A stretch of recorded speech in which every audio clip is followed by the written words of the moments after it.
नमस्कार, कैसे हैं आप लोग? मेरे ख्याल से अच्छे होंगे, अपनी पढ़ाई-लिखाई खूब अच्छे से कर रहे होंगे।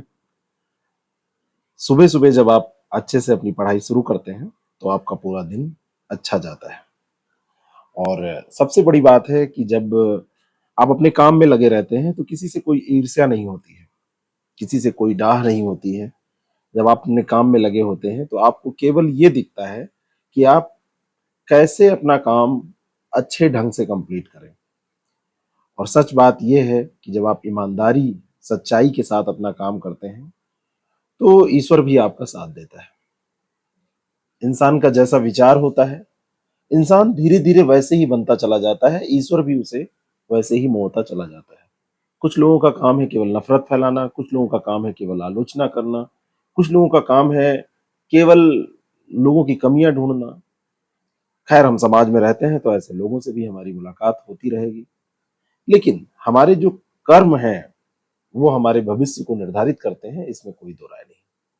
तो इंसान के कर्म उसके ही नहीं, उसकी आने वाली पीढ़ियों को भी प्रभावित करते हैं।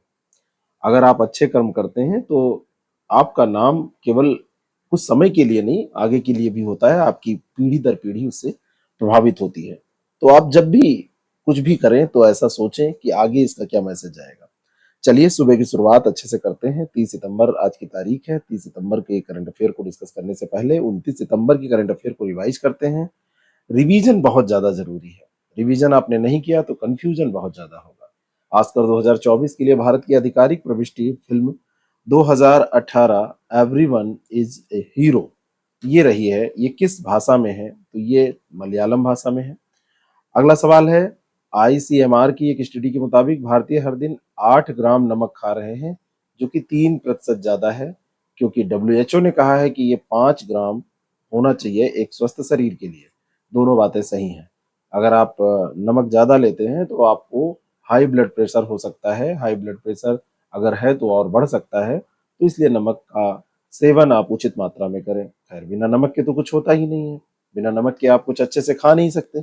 तो खाने की पीने की चीज़ों में नमक ज़रूरी है, लेकिन पर्याप्त मात्रा में। कुछ भी ऐसा नहीं होना चाहिए जो ज़्यादा हो। कैमूर जिले में बिहार का दूसरा बाघ अभयारण्य 2023 के अंत या 2024 की शुरुआत में खुलेगा। कैमूर जिले की सीमाएं निम्नलिखित में से किस राज्य से नहीं लगती? तो इसकी सीमा छत्तीसगढ़ से नहीं लगती, बाकी झारखंड, उत्तर प्रदेश, मध्य प्रदेश से भी थोड़ी सी सीमा टच होती है। इसको आप एक बार क्लियर करिएगा। कोई हमको बता रहा था कि नहीं लगती, देखो ध्यान नहीं था, मैं देख नहीं पाया इसको। और छत्तीसगढ़ से तो इसकी नहीं लगती, उत्तर प्रदेश से तो लगती ही है, झारखंड से लगती है, मध्य प्रदेश से कोई बता रहा था कि नहीं लगती है। एक बार इसको आप लोग कंफर्म कीजिएगा। अभी मुझे ये ध्यान आया है, इसलिए मैं देख नहीं पाया हूँ, तो कुछ बता नहीं सकता। आप लोग कमेंट करिएगा इसी वीडियो के नीचे कि लगती है कि नहीं, और मैं कल देख के इसको बताऊंगा। मैं जो प्रश्न पूछता हूँ उसको जरूर बताया करिए, और जो प्यार आपने अभी तक हमें दिया है उसको आप कंटिन्यू रखिए। अगर आप सेशन देख रहे हैं तो आप इसको पसंद आता है तो लाइक करके जाएं, आप इसको शेयर करें, अपने स्टेटस पे लगा दें, लोगों तक पहुंच जाएगा। व्यूज नहीं बढ़ रहे हैं, हमारी टीम तब भी काम कर रही है, काम करती रहेगी अगर आप हमारे साथ हैं। सितंबर 2023 में आरबीआई ने मुंबई स्थित किस बैंक का लाइसेंस रद्द कर दिया? आरबीआई जो है ये अपेक्स बॉडी है बैंकिंग क्षेत्र में। ये कुछ भी कर सकती है, बैंकों के साथ कोई कार्यवाही कर सकती है। कुछ भी करने का मतलब जब उसको ऐसा करने का अवसर मिलेगा तभी, क्योंकि बैंक भी अपने हिसाब से अगर अच्छा काम कर रहे हैं और नियम कानून के तहत हैं तो नहीं कर सकती। लेकिन न्यू इंडिया को बैंक का, sorry, the Kapol cooperative bank, extremely sorry, the Kapol cooperative bank का लाइसेंस इसलिए रद्द किया गया क्योंकि ये ऋण तो बांट रहे थे, ऋण की रिकवरी करने का कोई इनके पास, ऋण कैसे वापस आएगा इसका कोई जवाब नहीं था, इसका कोई मैकेनिज्म नहीं था, कोई सिस्टम नहीं था। तो ये तो घाटे का सौदा हो जाता। और हो सकता है इसके पीछे कुछ और गड़बड़ हो रहा हो। 27 सितंबर को किस देश की टीम ने 20 T20I में 300 से अधिक रन बनाने वाली पहली टीम का रिकॉर्ड बनाया है? तो ये जो टीम है ये नेपाल की टीम है। ये कौन सी टीम है? ये नेपाल की टीम है। निम्नलिखित में से किसने 23 सितंबर 2023 को ग्रेटर नोएडा उत्तर प्रदेश में स्थित Buddh International Circuit race track में आयोजित पहला भारतीय मोटो जीपी जीता? तो यह है मार्को बेचेजी। निम्नलिखित में से कौन सा कथन सत्य है? अमृतानंदमयी देवी को 2023 world leader for piece and security पुरस्कार दिया गया और वो माई के नाम से लोकप्रिय हैं। दूसरा गलत है क्योंकि ये अम्मा के नाम से लोकप्रिय हैं। तो केवल एक यहाँ पर सही हो जाएगा। अगला प्रश्न है विब्रियो बुल्निफिकस के बारे में। ये जानलेवा बैक्टीरिया है जो कच्चा या अधपका सी फूड खाने पर आपके शरीर में प्रवेश कर सकता है। अगर आप सी फूड खाते हैं तो सतर्क रहिए, कच्चा मत खाइए। पका देने के बाद खाने से बहुत सारी चीजें जो नुकसानदायक हैं वो भी समाप्त हो जाती हैं, खास करके मांस वगैरह का सेवन।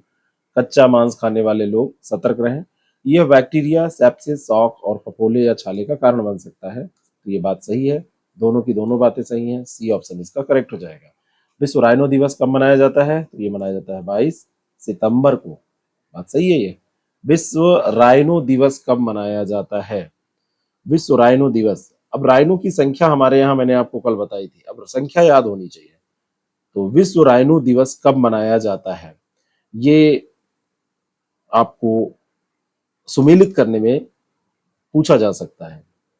सुमेलित करने में पूछा जा सकता है कि ये किस तिथि को मनाया जाता है। तो 22 सितंबर ये तिथि याद रखिए। अगला सवाल है अमेरिकी सरकार 27 सितंबर 2023 की घोषणा के अनुसार किस देश को अमेरिकी वीजा छूट कार्यक्रम में शामिल कर रही है? तो ये इजराइल को शामिल कर रही है।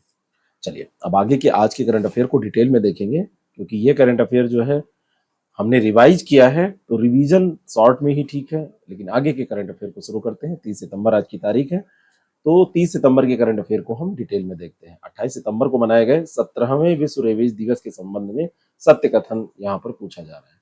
अब वास्तव में विश्व रेबीज दिवस के बारे में ये सत्य कथन है। कब मनाया गया? 28 सितंबर को। अभी आपने पढ़ा है कि 22 सितंबर को क्या मनाया गया, तो 22 सितंबर को ये मनाया गया है विश्व राइनो दिवस। राइनो माने गैंडा, गैंडा वाला 22 को मनाया गया है। और 27 को देखो क्या मनाया जा रहा है, 28 को सॉरी, विश्व रेबीज दिवस। रेबीज कैसे आप कनेक्ट करेंगे? रेबीज को कनेक्ट करिए डॉग से। कुत्ता जब काटता है तो रेबीज फैलता है, याद है ना आपको? पागल बना देता है इंसान को या जानवर को, जिसको भी काटे। रेबीज जब होता है तो पानी देख के उसका कुत्ते का चेहरा ही उस जानवर को नजर आता है, या फिर जिसको काटता है जिसमें रेबीज फैलता है, इंसान पागल हो जाता है, जानवर पागल हो जाता है, जान चली जाती है उसकी। रेबीज वायरस स्तनधारियों की यकृत को संक्रमित करता है। तो ये गलत है, जो पेट की बीमारी और मृत्यु का कारण बनता है। मृत्यु का कारण तो बनता है, लेकिन ये यकृत को नहीं, ये स्नायु तंत्र को पूरा डिस्टर्ब कर देता है।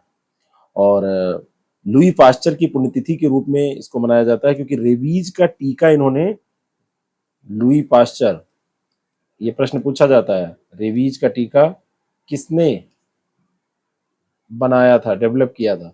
तो लुई पास्चर ने किया था। और इनकी पुण्यतिथि के रूप में इसको मनाया जाता है। रेबीज में केंद्रीय जो तंत्रिका तंत्र है, स्नायु तंत्र है, वो डिस्टर्ब हो जाता है, मस्तिष्क पर प्रभाव पड़ता है, मृत्यु हो जाती है। तो पहला इसमें गलत हो जाएगा, दूसरा सही है। ए ऑप्शन इसका बिल्कुल करेक्ट है। अगला जो सवाल है भगत सिंह के बारे में है। भगत सिंह का जन्म 28 सितंबर 1907 को पंजाब के बंगा में हुआ था। एक स्थान पड़ता है पंजाब में।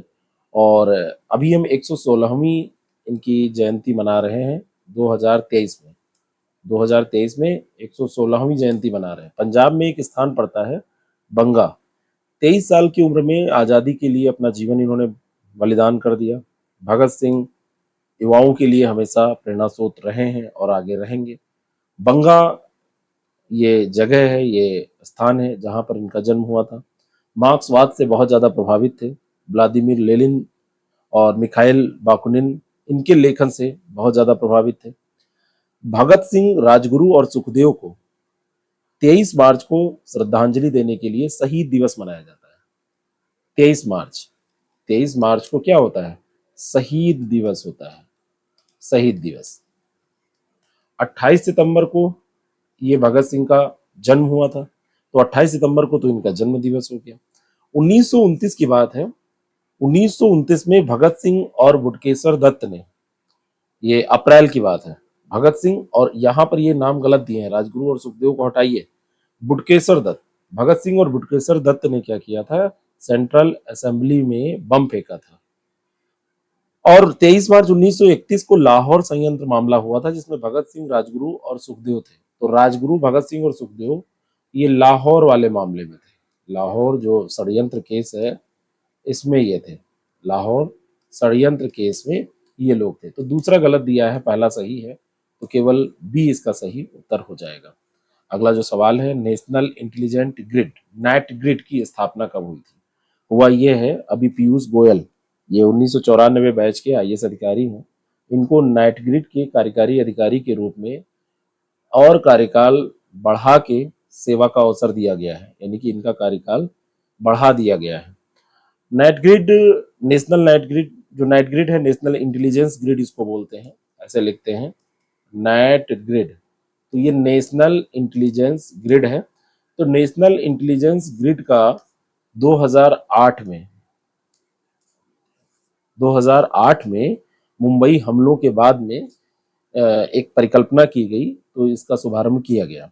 और ये सुरक्षित डेटाबेस है, एक सुव्यवस्थित डेटाबेस है, जिसमें आतंकवादी, आर्थिक अपराधी, अन्य जो असामान्य घटनाएं हैं, मतलब ऐसी घटनाएं जो समाज के लिए, देश के लिए बहुत खतरनाक होती हैं, उनकी पूरी जानकारी, पूरा डेटा इसमें इकट्ठा करके रखा जाता है और समय पर जब इसकी उपयोग की जरूरत पड़ती है तो निकाला जाता है। तो 2008 में इसकी स्थापना की गई थी। अगला जो प्रश्न है, Times Higher Education World University Ranking 2024 में भारत का शीर्ष रैंक वाला संस्थान कौन सा है? अभी भारत के इसके अंतर्गत संस्थान जो है 91 हो गए हैं, जो इसमें शामिल किए गए हैं। 2017 की अभी हम बात करें तो 2017 में केवल 31 संस्थान थे जो इसमें शामिल थे। 91 भारतीय संस्थान अभी Times Higher Education World University Ranking 2024 के लिए आहर हो चुके हैं, अरहर हो चुके हैं, इनको अर्हता मिल गई है। भारतीय विज्ञान संस्थान बेंगलुरु जो ये है शीर्ष स्थान पर है, और ये पहली बार 2017 में 201 से 250 के बैंड में ये आया था। ठीक है, दूसरे तीसरे स्थान पर इसमें मतलब ये भारत में जो सर्वोच्च विश्वविद्यालय अगर आपसे पूछ लिया जाए तो उसमें जैसे जामिया मिलिया है, महात्मा गांधी यूनिवर्सिटी है, और सुलनी यूनिवर्सिटी ऑफ बायोटेक्नोलॉजी है, ये सब सर्वोच्च स्थान वाले मतलब अग्रणी संस्थान है। ठीक है, अग्रणी संस्थान है। बाकी जो भारत में रहता है वो भारतीय विज्ञान संस्थान बेंगलुरु, ये सबसे शीर्ष में इसमें रहता है, शीर्ष रैंक वाला संस्थान रहा है, अधिकतर जो रैंकिंग जारी हुई है। तो आगे जो रैंकिंग आएगी उसमें इसको हम डिस्कस करेंगे। 18 प्रदर्शन संकेतकों के माध्यम से इसको निकाला जाएगा इस बार। पिछले वर्ष कम संकेतक थे, इस बार बढ़ा दिए गए हैं। पहले 13 हुआ करते थे, इस बार शिक्षण, अनुसंधान गुणवत्ता, अनुसंधान एनवायरनमेंट, अंतर्राष्ट्रीय दृष्टिकोण और उद्योग, इसको बढ़ाया गया है। तो 13 में 5 और जोड़ के 18 जो इंडिकेटर्स हैं उनके आधार पर इसको बनाया जाता है। बाकी इसमें और जो आगे डिटेल आती रहेगी हम लोग डिस्कस करते रहेंगे। विश्व समुद्री दिवस हर साल सितंबर के आखिरी गुरुवार को मनाया जाता है। गुरुवार का मतलब होता है थर्सडे। तो विश्व समुद्री दिवस, जो समुद्री दिवस है वो गुरुवार को मनाया जाता है, थर्सडे को मनाया जाता है। इस वर्ष विश्व समुद्री दिवस की थीम 50 पर मारपोल, हमारी प्रतिबद्धता जारी है, ये रखा गया। 50 पर मारपोल, हमारी प्रतिबद्धता जारी है। मतलब ये प्रदूषण की रोकथाम के लिए अंतर्राष्ट्रीय सम्मेलन, उसको मारपोल बोलते हैं। प्रदूषण की, जहाजों से जो प्रदूषण होता है उसकी बात हो रही है। जहाजों से प्रदूषण की रोकथाम के लिए अंतर्राष्ट्रीय सम्मेलन, ये है मारपोल। तो 50 पर मारपोल, क्योंकि 78 में ये अपनाया गया था। 17 मार्च 1978 को पहली बार विश्व समुद्री दिवस मनाया गया था। और समुद्री, ये याद रखिएगा, अपनाने की बात नहीं है, ये 1978 में पहली बार समुद्री दिवस मनाया गया था, विश्व समुद्री दिवस। और 17 मार्च तब पड़ा था। पहला स्टेटमेंट तो यहाँ पर बिल्कुल सही है कि ये जो मनाया जाता है ये गुरुवार को मनाया जाता है। दूसरा भी सही है कि 50 पर मारपोल, हमारी प्रतिबद्धता जारी है। ये दोनों के दोनों स्टेटमेंट यहाँ पर सही हो जाएंगे। अंतर्राष्ट्रीय समुद्री संगठन का जो मुख्यालय है ये आपका लंदन में है, यूनाइटेड किंगडम, यूके में ये पड़ता है। ठीक है, इस समय इसके कीटेक लिम महासचिव हैं, यूके में ये पड़ता है, लंदन में। लंदन में इसका मुख्यालय पड़ता है। ग्लोबल इनोवेशन इंडेक्स 2023 रैंकिंग में 132 अर्थव्यवस्थाओं में से भारत का स्थान क्या है? 132 अर्थव्यवस्थाओं की रैंकिंग की गई। उस रैंकिंग में प्रथम स्थान पर स्विट्जरलैंड रहा। स्विट्जरलैंड जो है वो फर्स्ट पोजीशन पर रहा। स्विट्जरलैंड लगातार 13वां साल है जब पहली पोजीशन पर ये बना हुआ है, 13वां साल है जो पहली पोजीशन पर ये बना है। भारत की जो रैंकिंग रही है वो 40वीं रही है। ठीक है। स्वीडन और संयुक्त राज्य अमेरिका दूसरे और तीसरे, स्वीडन सेकंड स्थान पर रहा है। स्वीडन जो है स्वीडन जो है ये सेकंड पोजीशन पर रहा है, और थर्ड पोजीशन पर आपका रहा है यूएसए। भारत 40वें स्थान पर रहा है ना। और शीर्ष 30 में मध्यम आय वाली अर्थव्यवस्थाओं में देखा जाए तो चीन एकमात्र अर्थव्यवस्था है जो शीर्ष 30 में है, मध्यम आय वाली अर्थव्यवस्था है। ठीक है। सालाना स्तर पर इसको जारी किया जाता है, ग्लोबल इनोवेशन इंडेक्स को। ये जो इंडेक्स है ये कॉर्नेल विश्वविद्यालय, कॉर्नेल यूनिवर्सिटी, दूसरा इंसीट, तीसरा वीपो विश्व बौद्धिक संपदा संगठन, इन तीनों के द्वारा मिलकर जारी किया जाता है।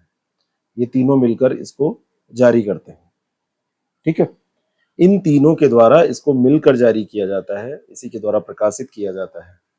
तो ये ध्यान रखना है आपको, भारत का स्थान जो है इनोवेशन इंडेक्स में 40वां रहा है। इसी समय याद कर लीजिए, बात के लिए कुछ मत रखिए, और याद करके चेक भी करते रहिए कि आपका जो आप पढ़ रहे हैं वो कुछ तैयार है या फिर ऐसे ही पढ़ रहे हैं। आप पढ़ाई कर रहे हैं तो उसका कोई मतलब है? अगर आपको याद नहीं रह जा रहा है तो आपको बार बार रिवीजन करना पड़ेगा। इसके लिए आप कोई टेस्ट करिए, हमारे टेस्ट सीरीज प्रोग्राम से चाहे तो जुड़िए। आप चाह रहे हैं कि कोई टेस्ट देना है तो चाह रहे हैं तो हमारे टेस्ट से प्रोग्राम से आप जुड़ के तैयारी कर सकते हैं, कहीं पर भी ज्वाइन कर लीजिए।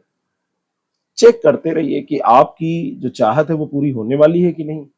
आप जो पढ़ रहे हैं उसको कभी टेस्ट भी कर रहे हैं या नहीं, है ना। आपने पढ़ा, टेस्ट किया, अगर सब सही है, 70-80% क्वेश्चन आपके सही हो रहे हैं, 65-70% सही हो रहे हैं तो ठीक है।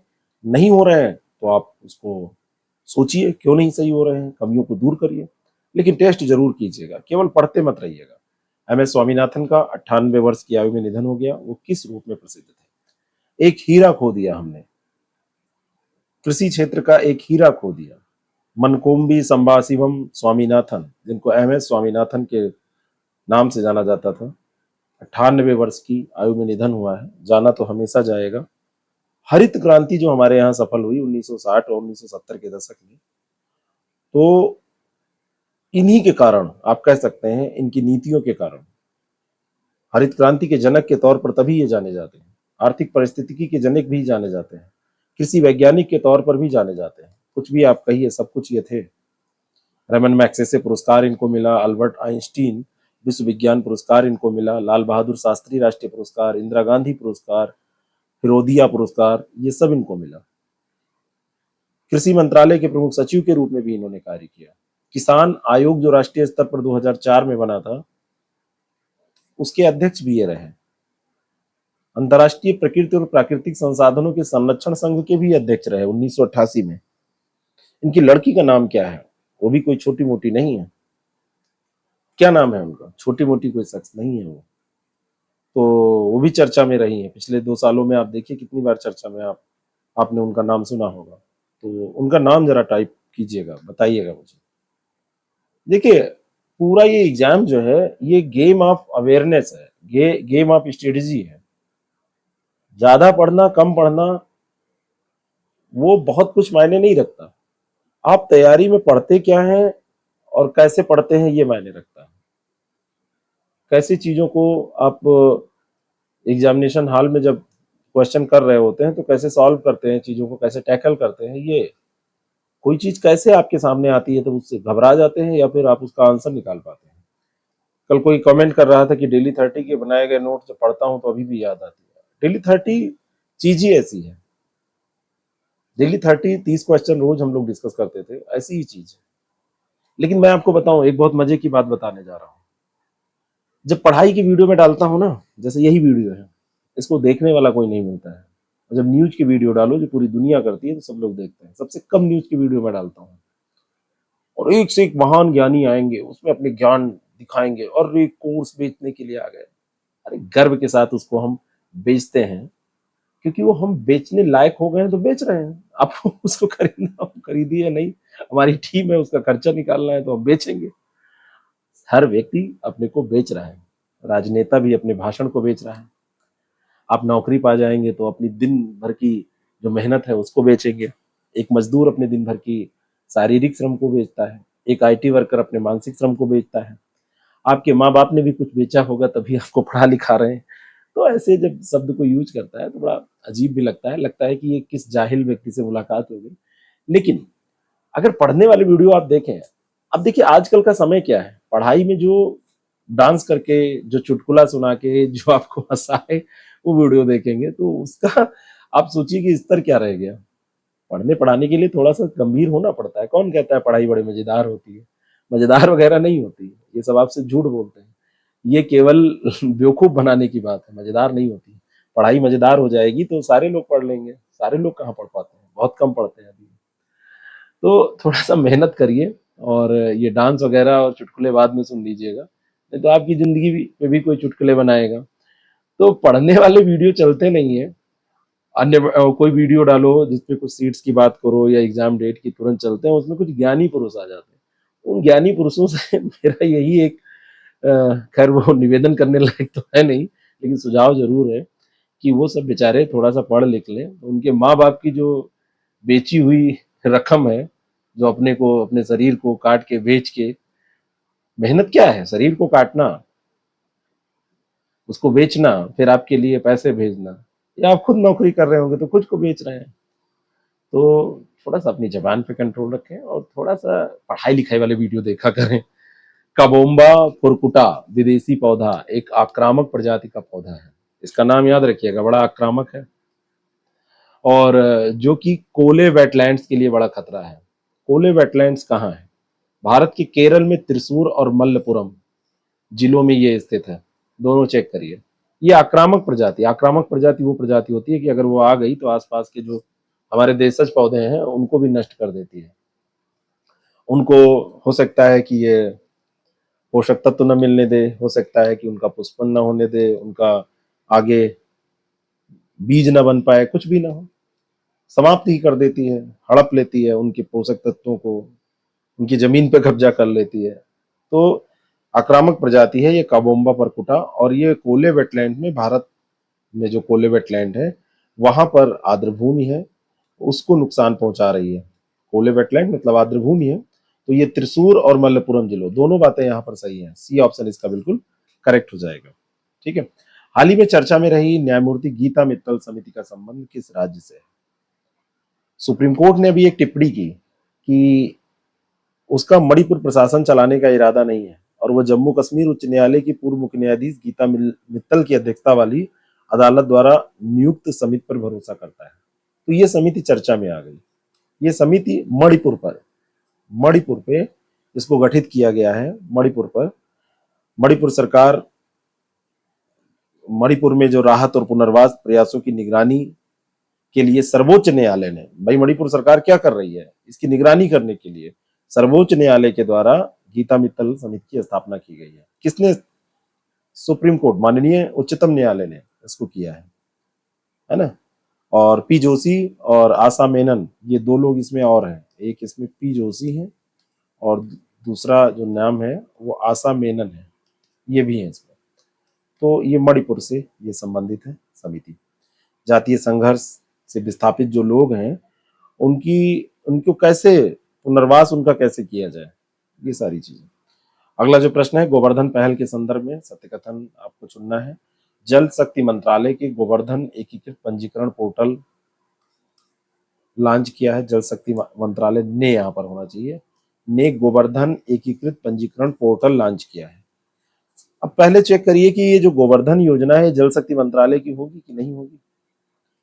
एक्चुअली जल शक्ति मंत्रालय है, लेकिन इस जल शक्ति मंत्रालय के अंतर्गत पेयजल और स्वच्छता विभाग है।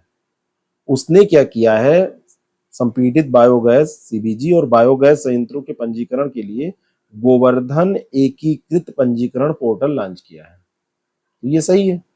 गोवर्धन पहल का उद्देश्य है कि गोबर, कृषि अवशेष, बायोमास, बायोडिग्रेडेबल और जैविक अपशिष्ट स्रोतों को उच्च मूल्य वाले संसाधनों में बदल दिया जाए। ये गोवर्धन पहल है एक। ये पोर्टल किसके लिए है? इस पहल के लिए, इस इनिशिएटिव के लिए है। तो इस इनिशिएटिव का उद्देश्य क्या है? बात समझ रहे हैं? इस इनिशिएटिव का उद्देश्य क्या है? तो ये सही उद्देश्य दिया है। जितना गोबर है, मलमूत्र है गायों का, जानवरों का, और जो चारा जो खराब हो जाता है, और जो कूड़ा करकट होता है जानवरों के आसपास का, उसको एकत्रित करके उसको संसाधन के तौर पर प्रयोग करना, दोनों बातें यहाँ पर सही हैं। बायोगैस संयंत्र लगा देना, उससे गैस निर्मित हो, उस ऊर्जा का उपयोग किया जाए। वैसे आपको गोवर्धन जो पहल है ये एक मंत्रालय से जुड़ी हुई नहीं मिलेगी, बहु मंत्रालयी पहल है। अगर ऊर्जा का उत्पादन होगा तो ऊर्जा विभाग से संबंधित हो गई, इससे उर्वरक बनाया जाएगा तो उर्वरक विभाग से ये संबंधित हो गई। बात समझ में आ रही? तो कई विभागों से, कई मंत्रालयों से इसका संबंध है। तो कभी कोई पूछे तो एक मंत्रालय नहीं, ये मल्टी मिनिस्ट्रीज है ना, बहुमंत्रालयी कार्यक्रम है, बहुमंत्रालयी कार्यक्रम है। तो इसको आप ध्यान रखिए। ये आपको कैसा लगा जरूर बताएं। थोड़ा सा एक अच्छे विचार का विकास अपने जीवन में आप करने का लक्ष्य रखें, और फालतू चीजों में थोड़ा सा कम पड़े, पढ़ाई पे ज्यादा ध्यान दें अगर पढ़ाई करना है तो, नहीं तो और बहुत सारी चीजें। और पैसा कमाने के लिए केवल पढ़ाई करना जरूरी नहीं है कि केवल पढ़ाई से ही आप कर पाएंगे, पैसा कमा पाएंगे। जाहिल लोग ज्यादा हो सकता है पैसा कमा ले, लेकिन अगर पढ़ लिख जाएंगे, थोड़ा सा आप में एक अच्छे संस्कारों का विकास हो गया तो थोड़ा अच्छा रहेगा। और बाकी पढ़ के भी कोई जरूरी नहीं है संस्कार का विकास ही हो जाए, बोलने की तमीज आ जाए, ऐसा कुछ नहीं है। सबसे ज्यादा तमीज की जरूरत बोलने में पड़ती है। बातें हाथी पाइए, बातें हाथी पाओ, लेकिन अधिकतर लोगों में ये नहीं होती है। और जिसमें ये आ गई उसको सब कुछ मिल सकता है, प्रधानमंत्री बन सकते हैं आप अगर बोलना अच्छा आ गया, आगे बताने की जरूरत नहीं है। Thank you so much. फिर मिलते हैं नेक्स्ट सेशन में, किसी अगले सेशन में मुलाकात होगी। तब तक के लिए आप करिए पढ़ाई। All the very best.